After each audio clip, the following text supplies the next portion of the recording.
Maggie has the hiccups. And Nanette has the hiccups.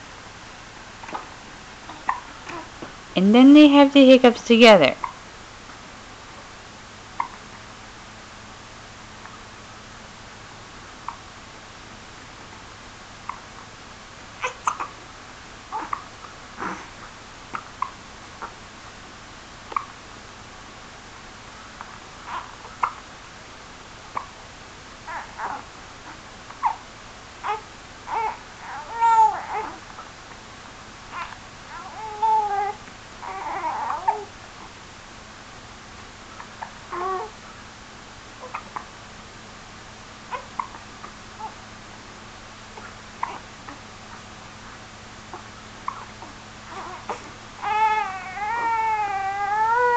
Sometimes we get mad about our hiccups.